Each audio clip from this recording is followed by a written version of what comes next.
لیکن میں امام حسن مجتبیٰ کی ایک ایسی صفت کو پیش کرنا چاہتا ہوں جو تمام خاندان اہل بیت میں ہے، لیکن ائمہ نے خود کہا ہے کہ سب سے اتم درجے پہ یہ صفت حضرت امام حسن مجتبیٰ علیہ السلام میں ہے۔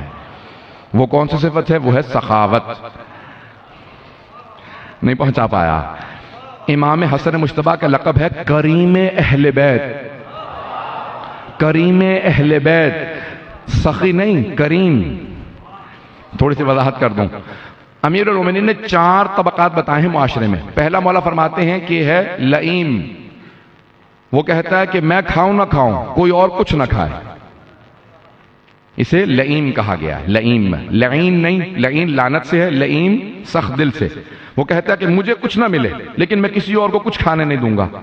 میں ترتیب سے کسی اور کی صفات نہیں بیان کر رہا ہوں، پہنچ رہے ہیں؟ اگر پہنچ رہے ہوں حضرات اب ترتیب سے سن لیجئے گا۔ جناب امیر علیہ السلام نے کہا پہلا ہے لئیم، جو کہتا ہے میں کھاؤں نہ کھاؤں، کوئی اور کچھ نہ کھائے۔ دوسرا ہے بخیل، عربی کے الفاظ ہیں بخیل، وہ کہتا ہے کہ کوئی کچھ نہ کھائے بس میں ہی کھاؤں۔ بخیل وہ ہے جب بس میں کھاؤں، کوئی اور کچھ نہ کھائے۔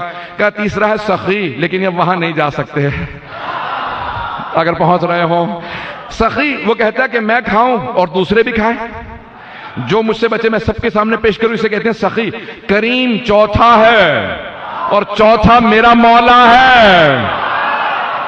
کریم وہ کہ جو خود کھائے نہ کھائے، کہ دوسرے کھاتے رہیں، میں بے شک خود نہ کھاؤں، اسے کہتے ہیں کریم۔ اب کریم اہل بیت امام حسن مجتبیٰ ہے۔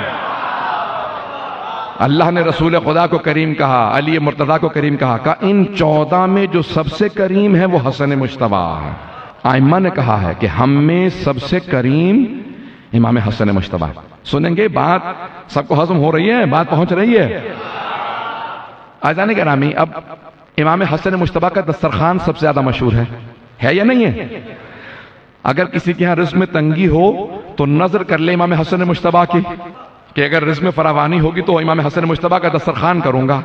آج تک مدینے میں جو مزرعہ ہے، مرحوم ہو گئے اب تو، شیخ محمد علی سمری، اب ان کے بیٹے کاظم سمری جو شیعہ ہیں، آج تک 365 دن عصر کے بعد کھانا کھلاتے ہیں۔ پورے سال عاشورے کو فاقہ شکنی ہوتی ہے، پورے سال، اور ماہ رمضان میں افطار دیتے ہیں، پورے سال 365 دن، اور ایک نام سے یہ دسترخوان ہے حسن مجتبیٰ کا، یہ شہر ہے حسن مجتبیٰ کا، یہ سخی امام کا، کریم امام کا دسترخوان ہے۔ پوری دنیا میں دسترخوان مشہور ہے امام حسن مجتبیٰ کا۔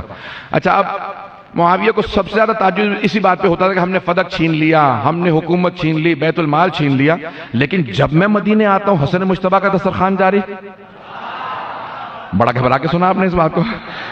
وہ ہمیشہ کہتا تھا ہم نے سب کچھ بیت المال چھین لیا، باغ فدق کچھ بھی نہیں ان کے پاس رہنے دیا، لیکن جب میں مدینے آتا ہوں تو سینکڑوں کی تعداد میں حسن مجتبیٰ کے دسترخوان پہ لوگ بیٹھے ہوتے ہیں۔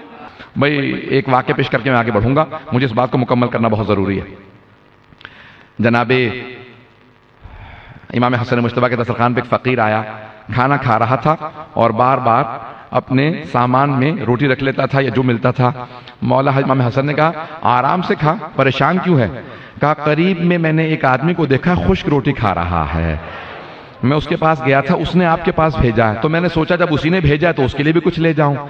مولا فوراً مسکرائے، کہا کوئی علامت بتا؟ کہا اس کے جسم سے ویسی خوشبو آتی ہے جیسے آپ کے جسم سے آ رہے ہیں۔ خوشبو ویسی ہے جیسے آپ کے جسم سے، امام کی خاص خوشبو ہوتی ہے نا، کہ خوشبو ویسی ہی آتی ہے جیسے آپ کے جسم سے۔ مولا نے کہا ابھی بھی نہیں سمجھا؟ کہا کیا نہیں سمجھا؟ کہا یہ دسترخوان میرا نہیں انہی کا ہے، کہ یہ دسترخوان انہی کا ہے۔ کہ وہ کون ہے؟ کہ وہ میرے بابا ہیں، وہی تو مشکل کشا ہے۔ کہ اتنا دسترخوان ہوتے ہوئے وہ جو کی خشک روٹی کھا رہے ہیں، کہ وہ اختیار اپنے لیے سختی کیے ہوئے ہیں، دنیا کو کھلاتے ہیں، کہ وہ بہت کریم ہے، یہ دسترخوان انہی کا ہے جو میں اپنے نام سے چلا رہا ہوں۔ پتہ نہیں بات پہنچ رہی ہے نہیں پہنچ رہی؟